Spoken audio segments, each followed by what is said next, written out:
Existe vida depois da morte? Quando o homem morre, para onde ele vai? Existem dois locais, um de castigo e o outro de consolo? Meu nome é Alan Nunes Silva e este é o canal Deixa que eu te falo.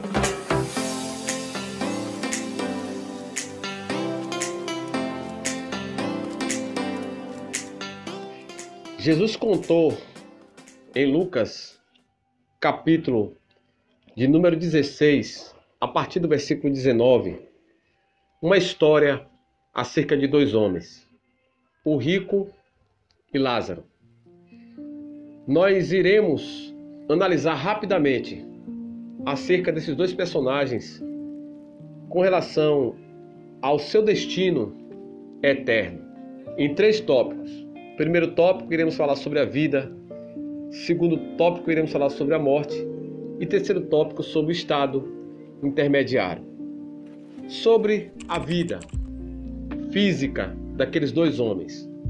Jesus disse que havia um homem rico que se vestia de púrpura e de linho finíssimo e vivia todos os dias regalada e esplendidamente.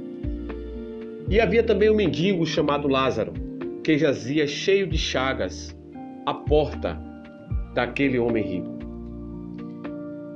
Entendendo aí que a riqueza daquele homem, o primeiro personagem, estava a serviço dos seus desejos egocêntricos.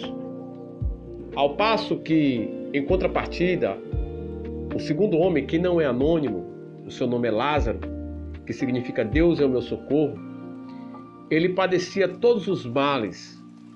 Não se fala de onde ele morava, possivelmente morava nas ruas, e desejava comer das migalhas que caíam da mesa do rico, que sobejava da mesa do rico. Então temos duas figuras em contraste. Um homem rico, ostentando, com grande glamour, vivendo todos os dias de forma folgada, de forma regalada. Em contrapartida, temos outro homem, um mendigo, a sua vida deplorável, sofrendo. Então era essa a vida daqueles dois homens. Mas será que a riqueza conduz à salvação? Será que a riqueza pode garantir ao homem a entrada no paraíso? E no segundo tópico, iremos agora falar sobre a morte daqueles dois homens e sobre a morte de forma geral. A palavra morte vem do grego thanatos. A palavra thanatos significa separação. Segundo a Bíblia Sagrada, quando o homem morre, o corpo volta ao pó, conforme está escrito em Gênesis, capítulo de número 3, e em Eclesiastes, capítulo de número 12, e o espírito, segundo Eclesiastes, capítulo de número 12, volta a Deus, que o deu. O espírito se separa do corpo. Mas a grande pergunta: quantos destinos eternos existem depois da morte? Hebreus, capítulo de número 9, versículo de número 27, diz que aos homens está ordenado morrerem uma só vez, vindo depois disso o juízo.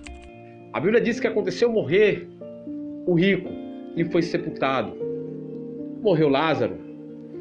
E olha só como ele chega do outro lado. A Bíblia diz que ele é conduzido pelos anjos ao seio de Abraão. E aí finalmente nós vamos falar agora sobre o estado intermediário. O estado intermediário é o estado em que o homem se encontra depois da sua morte e antes daquele evento que a Bíblia chama de ressurreição, que é tornar a vida. A Bíblia diz que muitos ressuscitarão do pó da terra, uns para a vergonha e desprezo eterno, e outros ressuscitarão para a vida eterna. É só lermos acerca da primeira ressurreição e a segunda ressurreição, a ressurreição dos justos e a ressurreição do grande trono branco. Iremos entender dessa história. Então, entre a ressurreição e a morte, existe um estado chamado de estado intermediário. E a Bíblia diz aqui na história do rico Lázaro que o rico estando no inferno, ou estando no Hades, ou no Seol, no lugar de tormento, ele ergue os seus olhos e vê Abraão e Lázaro, aquele mendigo, isso mesmo, no seu seio. E ele clama: Pai Abraão, manda que Lázaro toque a ponta do seu dedo em água e me refresque a língua, porque eu estou atormentado nessas chamas. Então aí não é a vida mais física, mas a vida fora do corpo. Aí é um destino daqueles que vivem de forma egoísta, que são ricos para consigo mesmo, mas são miseráveis para com Deus. E não se lembra de Deus por causa das suas riquezas. As riquezas deste mundo é uma tentação, é um perigo.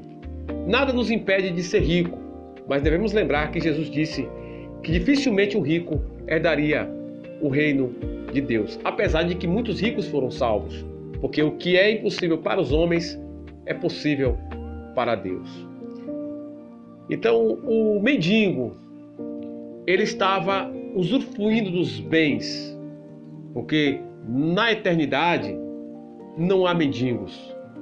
Mesmo que ele tenha passado o sofrimento dos males aqui na terra, Deus se agradou em salvá-lo e ele estava agora sendo consolado.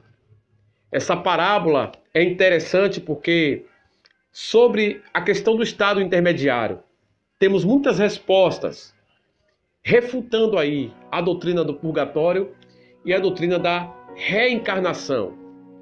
Porque na verdade, se acatarmos o purgatório ou a reencarnação, estaremos invalidando o sacrifício vicário de Cristo na cruz do Calvário. E esse é assunto para outro vídeo. Mas se você gostou dessas informações preliminares, deixa aí o seu like, comente, se inscreva no canal e aperte o sininho de notificações. Que Deus abençoe a sua vida.